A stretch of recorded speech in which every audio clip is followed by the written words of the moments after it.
23e jour du mois consacré à la Vierge Marie. Marie, patronne de la bonne mort.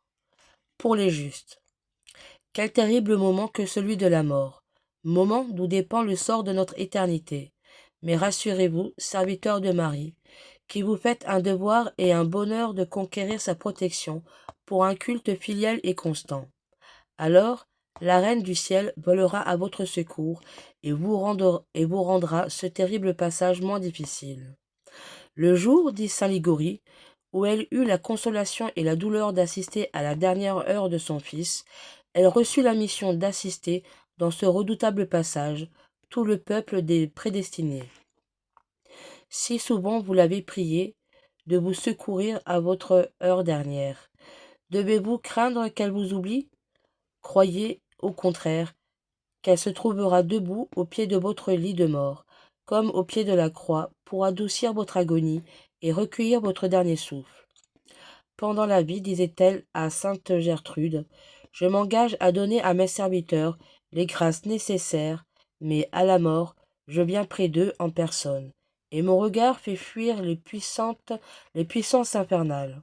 Non, jamais je n'abandonnerai à cette heure suprême ceux qui m'ont honoré.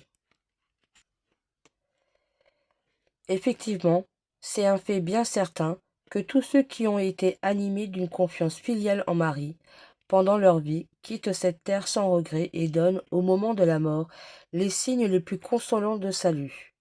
Non, jamais on n'a vu et on ne verra jamais qu'un vrai serviteur de la Vierge fasse une mauvaise fin. Une chose bien remarquable encore, c'est que le nombre de saints et saintes, célèbres par leur dévotion à Marie, ont eu la faveur de mourir le jour de quelque fête de la bonne mort, de la bonne Vierge. Quelle consolation, quel gage de salut.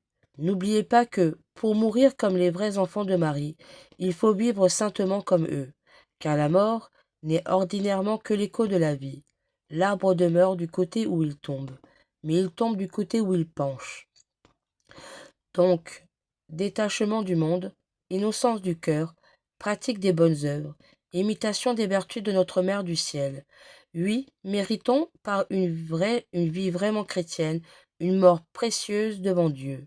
Méritons qu'on puisse dire, près de notre tombe, c'était un véritable disciple de Jésus, un fidèle serviteur de Marie, ce qui signifiera, il a vécu et il est mort comme un saint. Il est maintenant au ciel. Vierge clémente, obtenez-nous de vivre dans votre service pour mourir saintement dans vos bras maternels. Pour les pécheurs, tant de fois elle a recherché le pécheur mourant dans ses égarements. L'abandonnera-t-elle maintenant qu'il va tomber dans l'abîme sans fond de l'éternité? Non, 1000 fois non. Ses entrailles maternelles sont vivement émues à la vue de l'affreux péril qui le menace. Elle plaide sa cause devant celui qui est venu, non pour les justes, mais pour les pécheurs. Elle en obtient, pour cet infortuné, des sentiments de confiance et de repentir. Faut-il s'en étonner? Une mère traverserait les flammes pour sauver son enfant, et Marie est la mère et le refuge assuré des pécheurs. Combien de mourants endurcis ont dû leur salut à la miséricordieuse Vierge.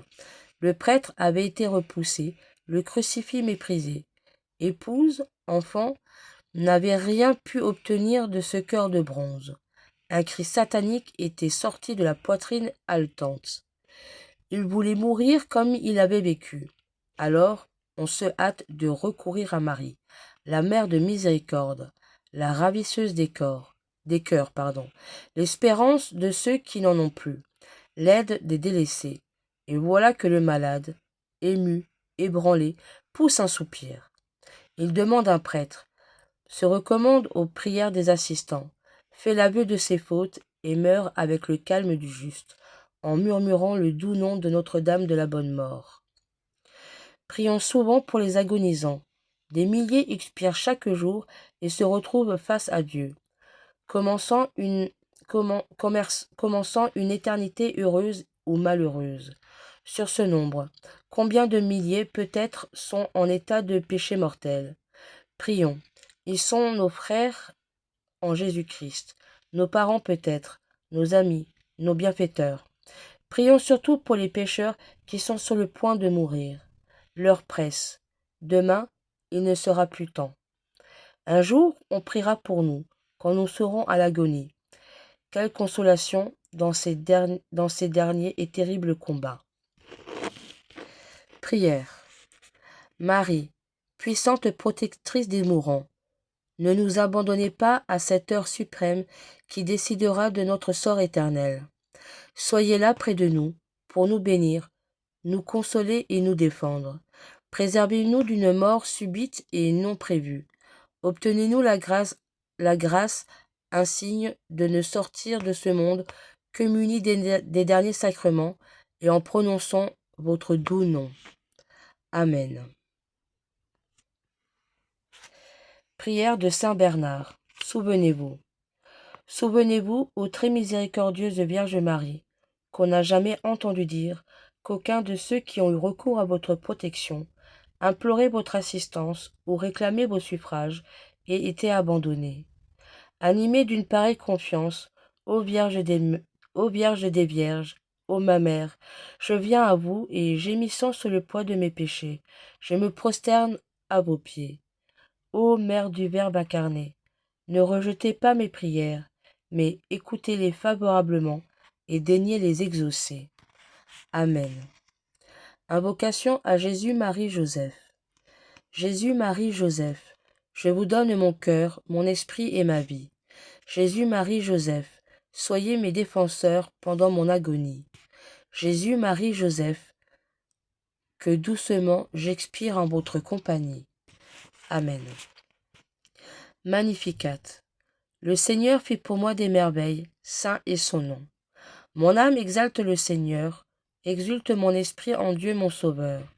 Il s'est penché sur son humble servante, désormais tous les âges me diront bienheureuse. Le Puissant fit pour moi des merveilles, saint est son nom. Son amour s'étend d'âge en âge sur ceux qui le craignent. Déployant la force de son bras, il disperse les superbes. Il renverse les puissants de leur trône, il élève les humbles. Il comble de bien les affamés, renvoie les riches les mains vides. Il relève Israël, son serviteur, il se souvient de son amour. De la promesse faite à nos pères, en faveur d'Abraham et de sa race à jamais. Gloire au Père, au Fils, au Saint-Esprit, maintenant et à jamais, dans les siècles des siècles. Amen.